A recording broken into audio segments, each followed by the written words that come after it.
Austin will join me much later on the program. On the show this evening, we'll be talking about the UEFA Champions League. Yes, the round of 16 started tonight. And of course, Real Madrid and PSG are filing out right now to begin the showdown for a chance to get into the quarterfinals. Of course, Karim Benzema is back for Real Madrid. And you also have Neymar. He's on the bench. And Kylian Mbappe and Lionel Messi starting for PSG. Also, we'll be taking a look at how different federations are preparing for the Commonwealth Games. Judo, for instance, they are getting ready for their trials for the Commonwealth Games. And athletics, yes, they are busy because they're trying to groom more athletes to compete, especially at the Commonwealth Games and also forthcoming Olympics. So the Athletics Federation also, they're busy. And also talking about the Super Falcons, updates coming from camp, the numbers of players that have been dropped and the ones that will be facing Côte d'Ivoire on Friday. So the camp is bubbling. The FIFA window started and most of the players, all the players in fact, are in camp, especially the captain herself, Azizatou Shola, and also have Osinachi Ogale. I don't know the last time she played for Nigeria. It's been a while, but she's also in the camp of the Super Falcons. There's so much to talk about on Sports Night. Austin is in London. Sport greetings to you, Cecilia, and of course to our viewers joining us from different parts of the world. In London, I'm Austin Okonakman. It's good to be on the show. Big night in the UEFA Champions League. I see you also pumped up for the Super Falcons. Cecilia, we talked about that game when I was in Lagos with you right there in the studio. And we said they need to be careful. I love the fact that the camp is bubbling now. The players were expecting have hit the camp. So it's time for business.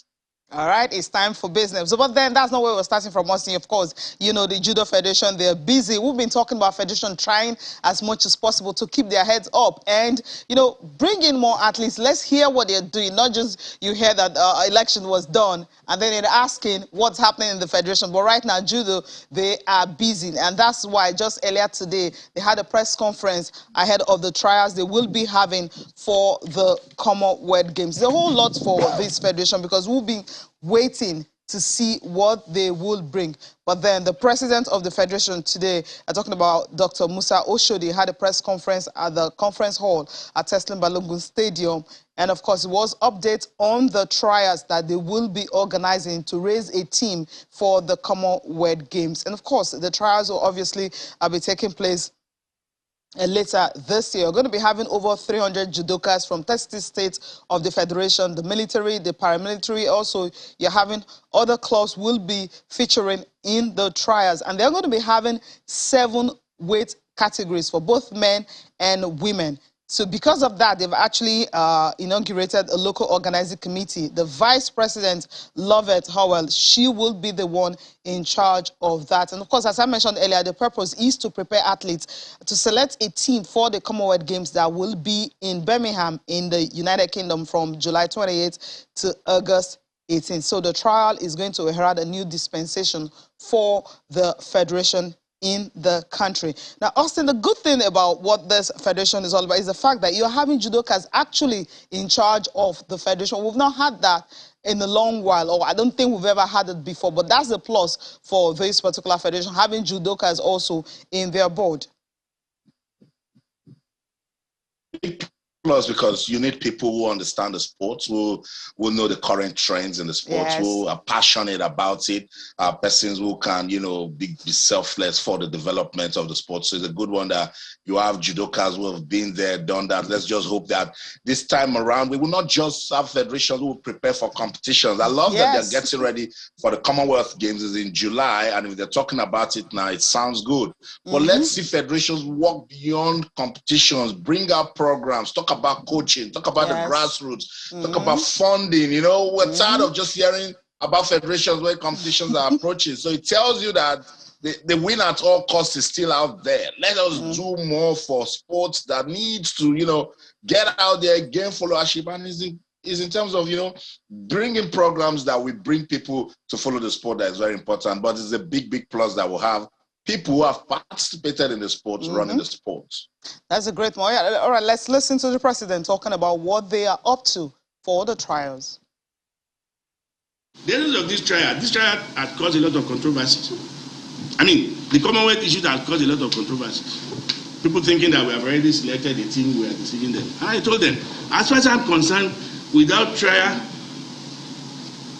forget about Commonwealth. Even if we are the best, Even if you are the best in the country, you don't come to that trial. There's something like I'll come and meet them in the camp. I'm a super being. No. It is the trial. Everybody will see at the trial who is fit to be in camp. And whenever we're having our final signature in the camp, we also invite the press to come and see, so that people will not come and meet you tomorrow that I was robbed. I witnessed your bout. No, you are not robbed. So everything is going to be transparent. And I'm assuring you that not only championship, my coaches, my referees, they know me very well that I don't joke with how to improve their knowledge. We're going to be having coaching course. I'm telling you categorically, by April, there's going to be referee and coaching course. Because like I said, if you are only preparing your athletes, you don't prepare update those that are training them, you are achieving nothing. Both of them should be moving at a particular realm. So I want to assure you that unnecessary things will be put in place. In fact, part of when you read my manifesto very well, I said we'll even be doing refresher courses for our media people so that you know how to carry video story. It is when you know how to relay video story that will be useful to us. So we want to assure you. And then in terms of international happenings, yes. But you know, the little resources you have to manage it very well. I've been telling my athletes, there's no point sending you to tournaments that are not scoring. And when the scoring comes, you don't have money. You have wasted all the efforts. We are going to prioritize the championship. It's not because we have 10 African championships we must participate in. No. If we want to do that, you may not even participate in the important ones. And that will create problem for us. Taking part in a championships that are really important. That's what he's trying to project. And also, hopefully, we can have the likes of, there's some athletes that have been top athletes in the world. The 9th best judoka in the world at a point in 1989 happens to be a Nigerian, Manjemite. She was the one who was a top athlete at that time. But then we're hoping that we'll be able to produce more this time around. All right, it's not just me and Austin that will be on the show this evening, but then we'll be having another sports journalist joining us. I'm talking about Damilola Onifade. He's a sports journalist with FRC, and he'll be joining us this evening. Damilola, how are you doing? Good evening, Celia. It's good to be part of it. Great to have you. Quickly, your thoughts on judoka trying to have trials, national trials that will help them build a team for the Commonwealth Games? I think the president has said it all. I agree with the concept of the trials as the channel to pick those that will go to the Commonwealth Games. I think if we are talking about having the best representatives, that's the way to go. Come test your strength and your might against every other competitor. And if you can triumph, then you are good enough to represent the country. I also love the concept of training the technical hands that will train the judokas. I think in all, is the way to go. Is the way to go, and it's good enough that I wouldn't say the preparation is starting early, but at least it's still not too late. It's not too late. So let us hope that we can make the most of this time that we have left. That's what we're hoping. It's really late. I mean, this is the time you're building it. You want to build a team, for the Commonwealth Games. You want to start a trial, and Commonwealth Games, we all know, it's in July. So we're leaving that one and quickly going to what Lagos State Athletics Association they're up to. They also were trying to also groom athletes for the future. And by this end, they're having the Lagos State School Championship, the International Schools Championship. And this is actually going to be the maiden edition of the International Schools Championship that will be holding later next month, which is from March 14th to 19th. It's going to be at the Teslim Balogun Stadium. It's going to involve schools from Ghana, from Togo, and the best schools in the 6 education divisions of Lagos will be invited to take part in the event. Of course, the championship will have children from the age of 6 to 17. That's what they really want to do. So we have 7 Nigerian schools already registered, 2 from Ghana, 1 from Togo, and of course, the winning school will get 5 million naira. And this is actually in support of the Deji Tinubu's trophy.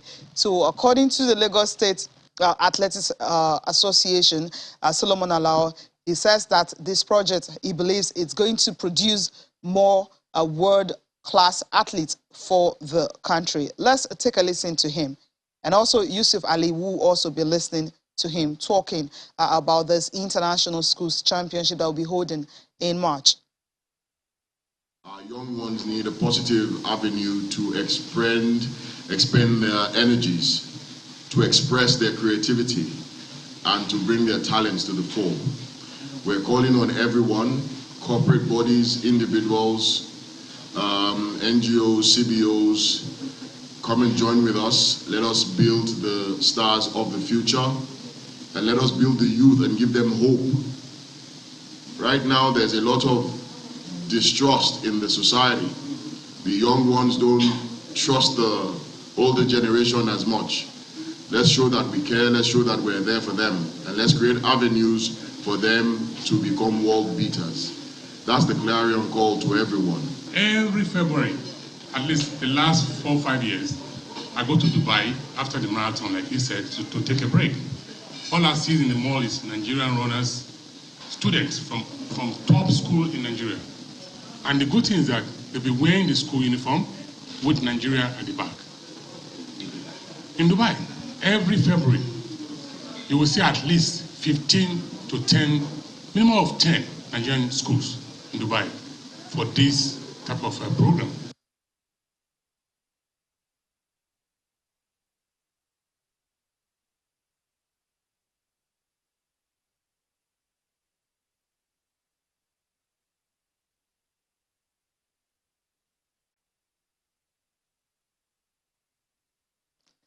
All right, welcome back. Kehinde Idris, of course, is right here with me in the studio. Kehinde, I mean, I think traffic, the fuel issues and everything, but he was able to make it to the studio.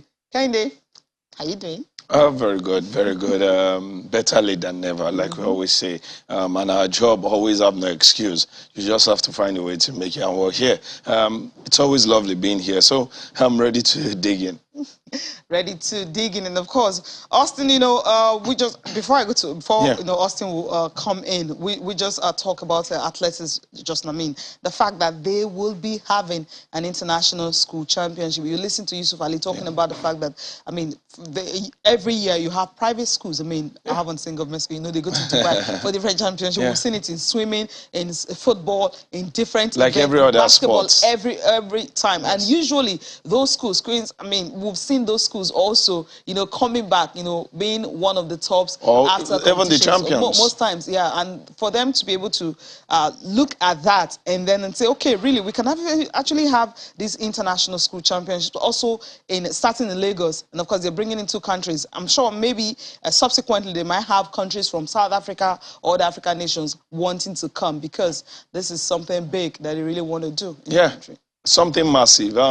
If we're talking about catching them young, in a peculiar society like we find ourselves, where we talk about age cheats and all of that, one of the ways you can easily get to curb, you know, age cheat is for you to go to the schools, primary school, secondary school, where you can almost ascertain the age that a child will be. At the max, at the secondary school level, you can't go beyond 18.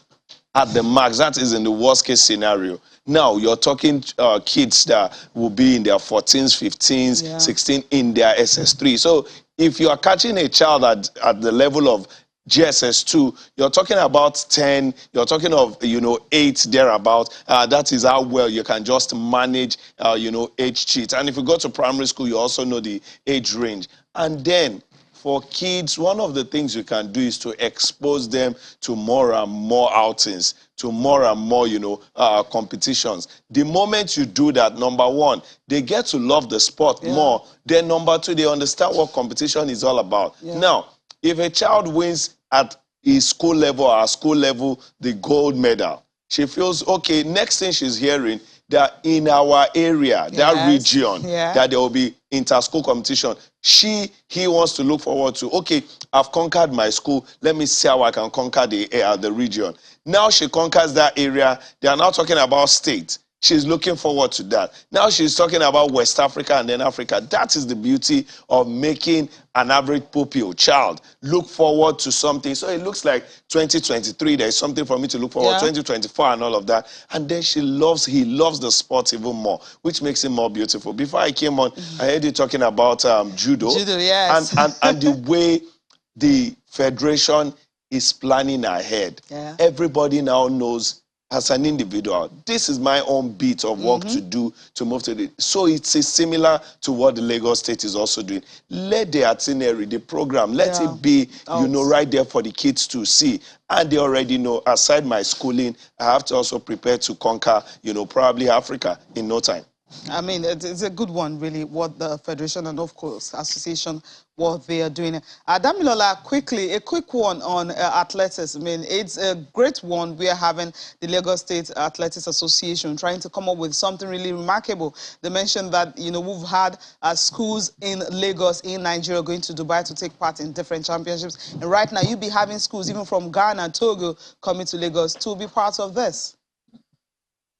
For me, it's a double advantage for us. Number one is that you're opening these young athletes to competition outside of their immediate space. Yes. When they have athletes coming from other African countries, that gives them that competitive head, that opportunity to express themselves and see what they can do against other athletes from other states. The other side of it is what I think Kende has highlighted already, the fact that it's an opportunity to catch them young.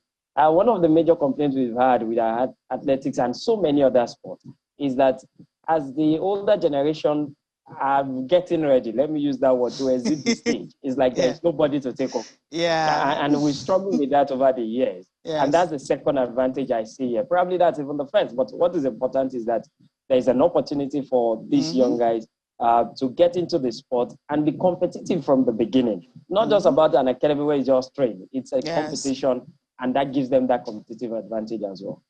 And that's what we want to see. I mean, for them to be competing, not just focusing on elite athletes, grooming athletes for the future. All right, we're leaving athletics now and quickly talk about awards and what happened at the weekend. The Sportsville Award, yes, Lagos was filled up because you had dignitaries from across the country. Even the sports minister, he was there. The deputy governor of Edo State was there. And of course, you have the president of Athletics Federation of Nigeria was also part of the awardees. And also, you also have, of course, Omidiron, I mean, the lady, the woman, when it comes to women's football, she is #1. She's been contributing a long, long time. And, of course, she was being rewarded also on the 9th. Let's just take a look at this report. Of course, Austin Konakman will pick it up from there. Much of your time. I'll just go straight to what's next on our agenda.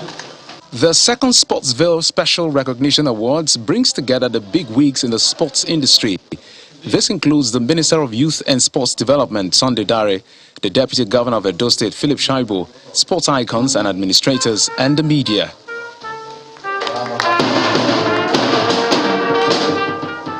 This year, former Green Eagles captain Shego Degbami, former The Tigers captain Olumide Oyedeji, the first Vice President of the NFF, Sheyi Akinwumi, among others, are recipients.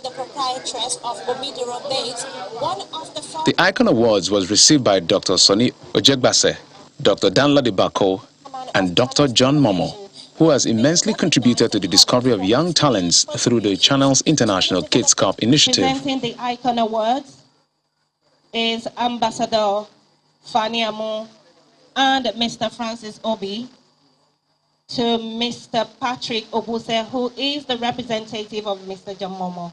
Congratulations to you. The Channel's Kids Cup does indeed help fish out new, but besides that, it also is a way of fostering camaraderie, friendly competition, and most importantly, it also allows some of these children that may not have the opportunity to travel and interact and mix with other people be able to do that through the auspices of the competition. The sports minister was not left out as he received the innovative award. I want to say that what we've done for Nigerian sports development is not about narratives. It's about changing the fundamentals of our sports development. We've sown that seed. We're building in a sustainable model in the next several months. I want to say that we're excited about this award because the idea is to celebrate those who have been supporting Nigerian sports by way of their individual or collective contribution So when we started last year, it was just an idea, but you can see that it's now getting bigger and bigger. So to that extent, I'm very excited, I'm happy, and not just the brand for Sportsville, but, Nigerian sports. This is the handiwork of journalists, and it shows that they are aware of the little things that we are doing, and I sincerely appreciate what they have done. And well, I'm just grateful that they appreciate the little contributions that we continue to make in Nigerian sport. I think for a long time we have not intensely evaluated our performances in sports, and it's a crazy thing because sports is actually one of the greatest unifying factors. As the deputy governor said, sports can take a lot of people off the streets. The number of footballers, coaches, and all that can get involved in sports is a huge, platform to get people employed. The award is no doubt a source of motivation to all recipients who had done wonderfully in sports development, and a call to others that if one does well, the efforts will not go unnoticed.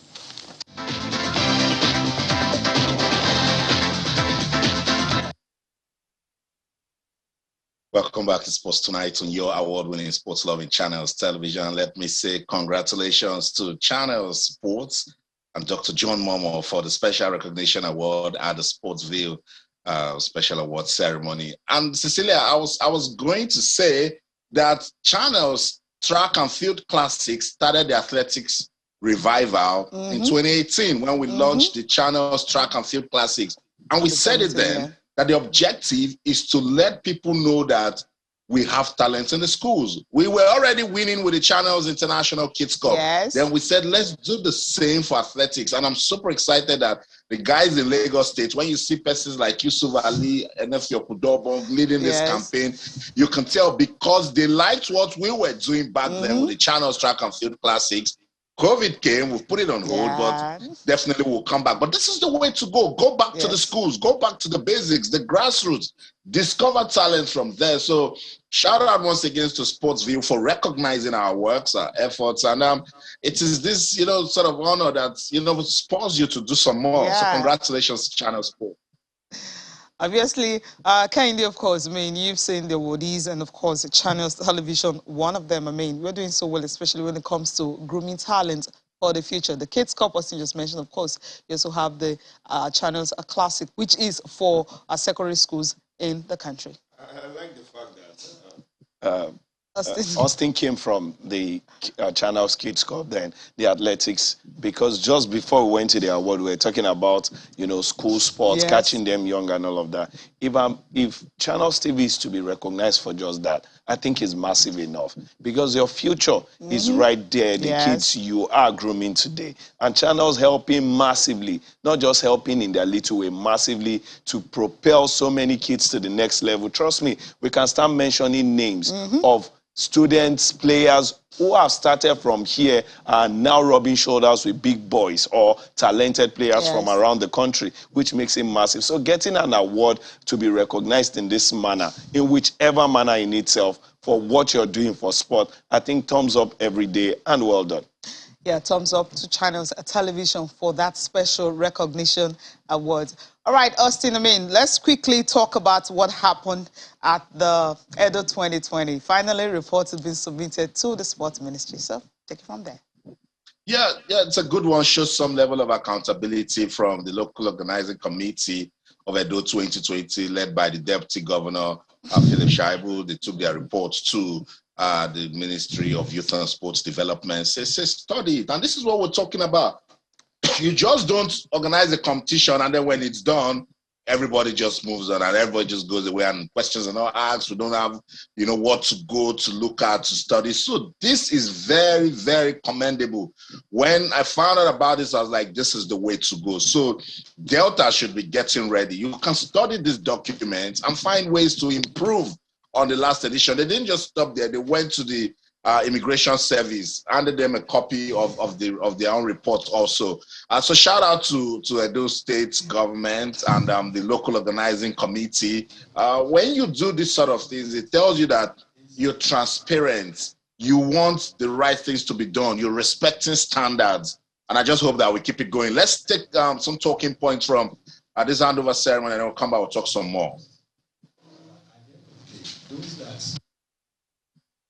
To thank the Honorable Minister and his team, and to also extend our ounce of fellowship in collaborating with the ministry, knowing fully well that whatever we do at the state level, without the national policy, there's no way we can achieve our goals.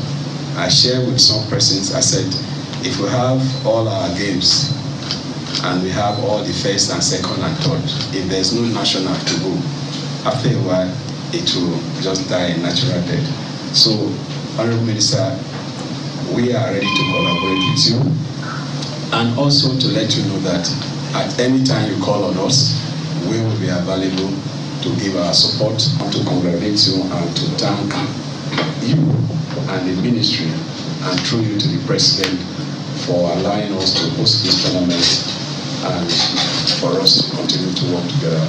The submission of your report this afternoon is a landmark event. It raises the bar and sets a higher standard, not just for other states that will host the festival, but also for the festival itself in terms of its content, its depth, its impact, and the sheer number of talents that it can produce. You will all recall that despite the initial challenges of the outbreak of COVID-19, as we were just 5 days at the doorstep of the opening ceremony when COVID-19 knocked, and we had to postpone, not just once, but twice. This Edo 2020 will still be adjudged as one of the best festivals in the city.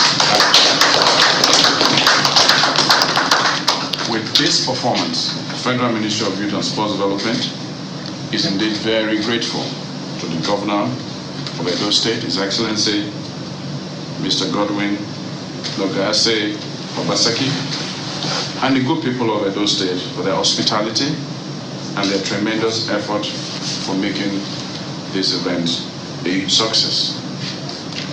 Beyond that, we know and recognize the commitment of huge resources, earmarked perhaps for other projects, that was channeled into making sure that Edo 2020 was a success. And indeed, after the event, it's still a success story, with that report being handed over to the Ministry of Youth and Sports Development. Let me get Onifade talking. Onifade, we hardly see these sort of things.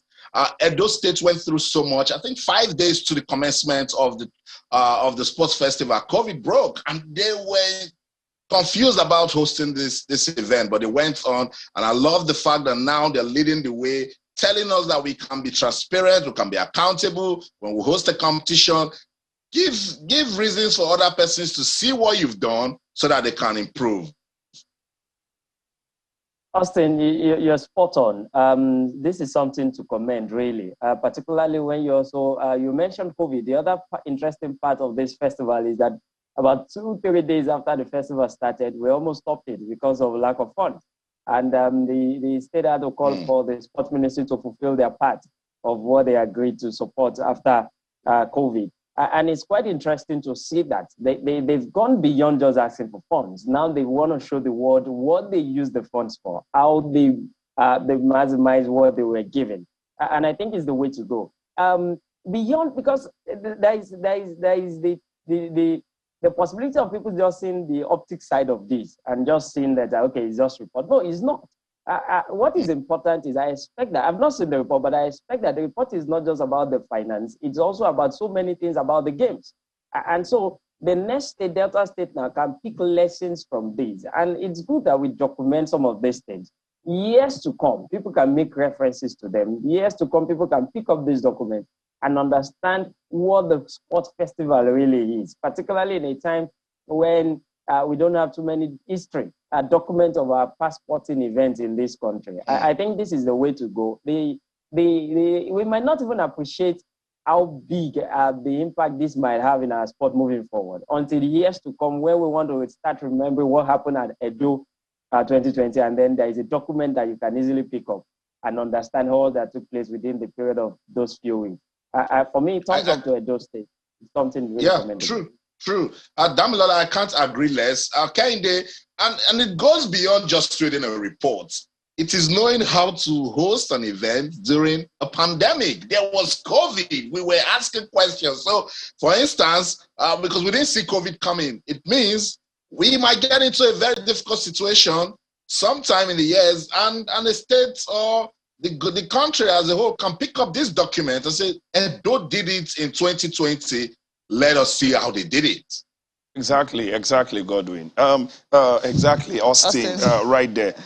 There is a saying that the past is the bedrock for the future. Yeah. It's always you look at what you've done, the mistakes, the good from it, and then you build to do a better one in the future. What Edo State has just done is to let all and sundry in Nigeria understand, hey, we might be the past. We've done it. Edo 2020 happened in 2021, has come and gone.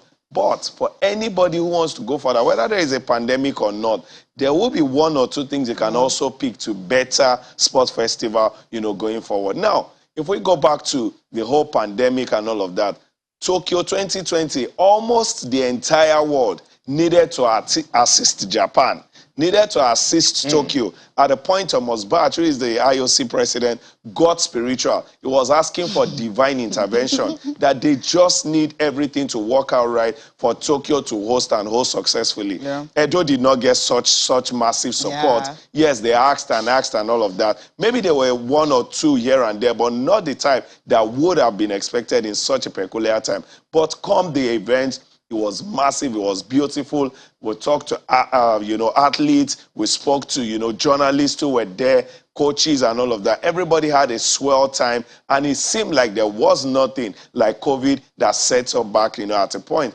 Now, a report now came after such adversity. You are now able to have a very befitting event. You need, talking about Delta and subsequent hosts, these are things you should revert to and check. What did they do? How did they go about it? Even with so much adversity, and still give us a beautiful sports festival. The past will continue to be the bedrock for the future. Obviously, that's what it is. I'll just chip in something quickly when Damilola mentioned the fact that there are help coming from the federal government. The last time the very first time when this report was submitted, when they came up with the report, when they talked about the surplus money, money realized the fact that they had like up to 15 million there, but millions of naira actually left a surplus, from the funds that they got from the private sector and also some state. But the one from the federal government, the 500 million naira that was promised, 500 million, promised $500,000, they're still waiting for $500 million. They're still waiting for that. So the money hasn't arrived yet. So they're saying that once it arrived, they will let the public know. But Cecilia, the last time, we saw the minister and the deputy governor smiling and laughing. So I think they will use diplomacy to solve that problem.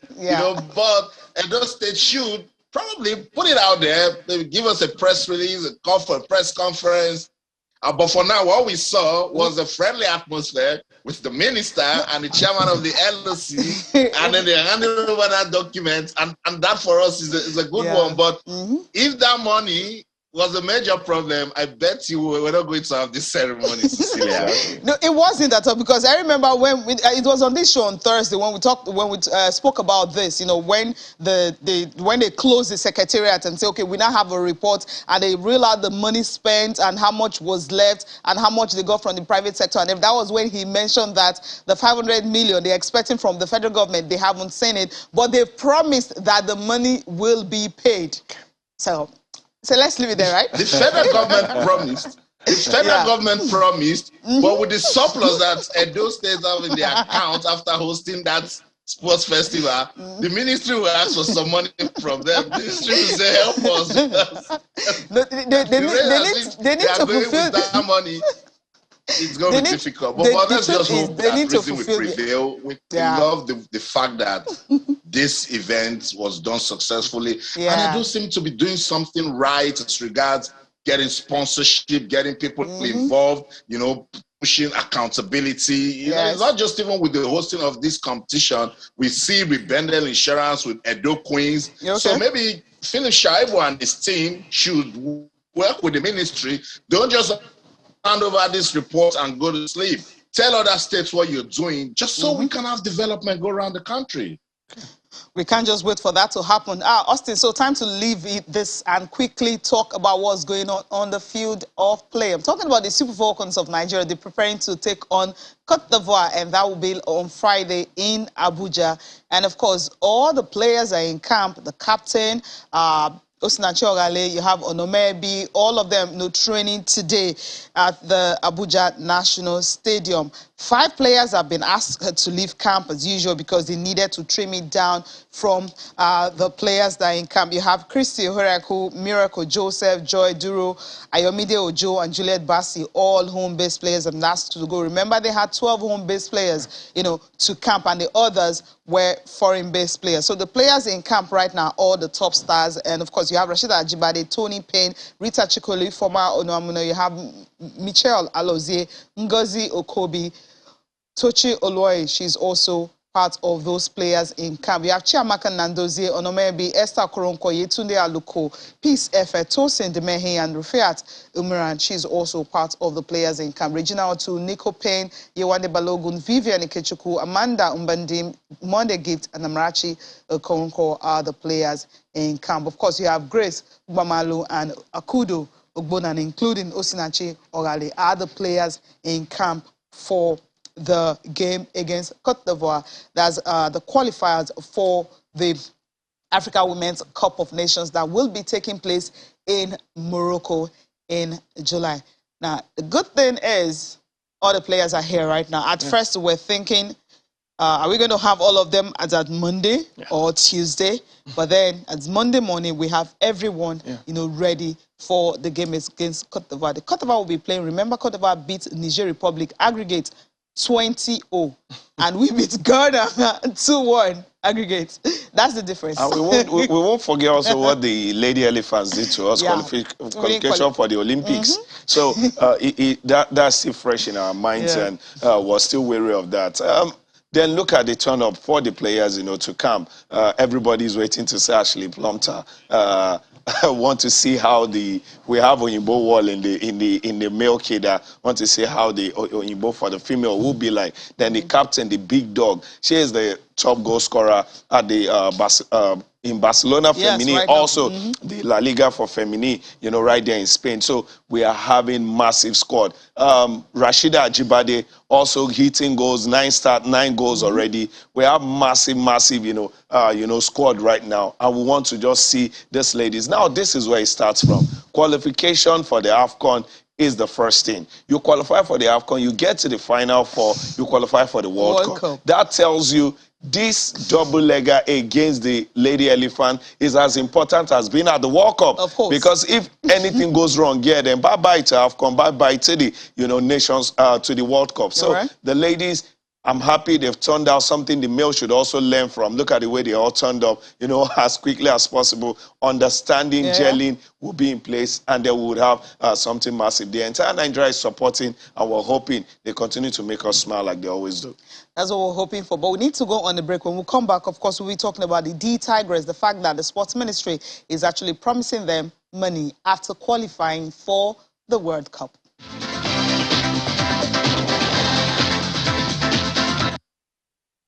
Yeah, just a quick one concerning the D-Tigress. So the 25 million naira that will be given to them is for winning the Afro Basket Championship. No, it's in 3-peats. They won in back to back and back. But right now, they've qualified for the World Cup. I was thinking the money is for the World Cup, but hey, the money is for Afro Basket. Austin, why are you smiling? Come on. I mean, but it's a good one coming from the federal government. Cecilia, because we saw enough drama right after the Afro Basket because of money. So when I hear promises, particularly for the ladies, I'm saying, why are they bringing this out? Just give them money. Let's not know. As long as the ladies are happy. You make this promise now. We wait when the World Cup is approaching. Nothing is happening. Then you know the rest. I think we've been through enough drama with the Super Falcons and unpaid bonuses and allowances. This is good that, oh, they've just finished qualifying for a major competition, and then we're saying the money's for the AfroBasket will be paid. It's good, Cecilia, but I'm saying that we've been through this road before. So let's not say things that we're not sure of or we're not doing, because they need all the concentration in the world right now to prepare for Sydney, Australia. We need that. All right, Dami, what do you think about this? I mean, you know, before now, the whole issue of money and everything concerning the D-Tigress, but right now, the federal government said they would receive that cash rewards for 25 million for winning the AfroBasket after they've qualified for the World Cup in Sydney, in Australia. I think I will line up behind Austin. I'm not celebrating this. I think the better news would have been that they have been paid, not that they will. After the controversy we had the last time. So for me, it's, and this has taken for how long? And I think we need to tidy up what we do. We can't keep demanding so much from our footballers, basketballers, athletes. And when it comes to compensating them, doing the right thing for them, we now make it a promise. And they should also promise us an Olympic ticket and not bother turning up at all. If that will serve us right. So I think the better news for me would be that they should put a deadline to it. Okay, we're paying them tomorrow morning. And then let the basketballers come up by 9 a.m. and tell us that they have received their alert. That's the kind of news I want to hear. I love that. Dami, I want to thank you so much for taking our time to join us this evening. Pleasure always, Cecilia. Thank you so much.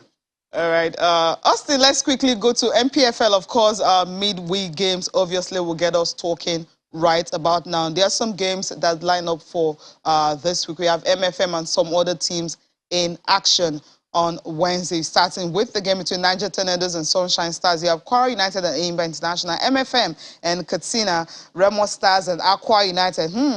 Okay, let's see what Aqua can do in this one. These are the game for match day 13 midweek fixtures coming from Nigeria Professional Football Leagues. There are other games for this week.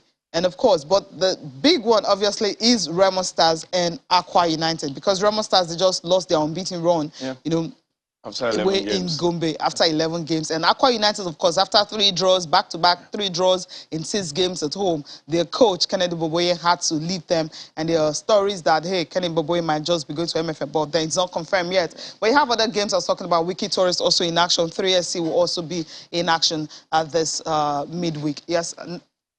Dakada and Gombe, Wiki Tourist, Canopilas, and Plateau United in 3SC. Yeah, I think firstly, before I go to that Plateau United versus 3SC is one game that is getting, that will get my attention, because the darling coach sometimes ago, you know, right here in Lagos, Fidelis Ilechuku, the working one, the producer, is doing something massive with Plateau United. Right now, they are sitting pretty second, and maybe we'll just continue in that run. And maybe at the end of the season, we'll be discussing him in another light, where he are taking MFM to the Champions League, you know, CAF Champions League. Probably would do that continental football with Plateau United. And for 3SC, the Ibadan people, the Oyo people are now enjoying football again after consecutive wins right there at the JSM Stadium. So we want to see how they continue on their way tough. Now, to the game that as a Lagos fan and also a football fan who wants to see football close to himself, MFM hosting Katsina United.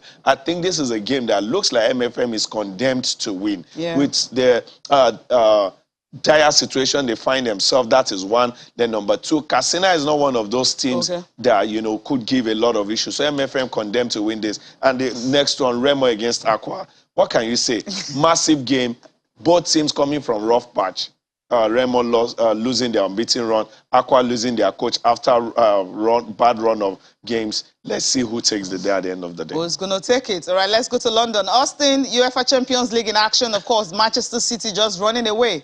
It's not half time yet. This is what it's looking like. PSG, Real Madrid, Man City, 4-0. Okay.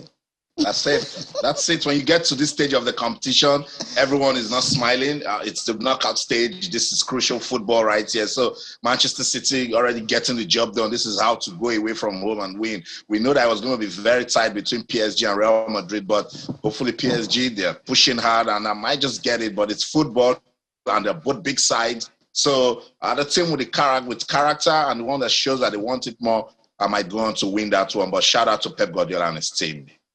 Bernardo Silva with a brace. Riyad Mahrez started the onslaught 7 minutes into the game. Phil Foden also part of those who scored the goals. And of course, for Wednesday's fixture, you have Salzburg and Bayern Munich. You have Inter Milan and Liverpool in action for the round of 16. Okay, this is how we are going to leave the show tonight because, hey, time is fast spent. But then before we leave Austin, so we have to thank our guest, Kehinde Idris. Thank you so much for coming on the program. It feels good always to be here.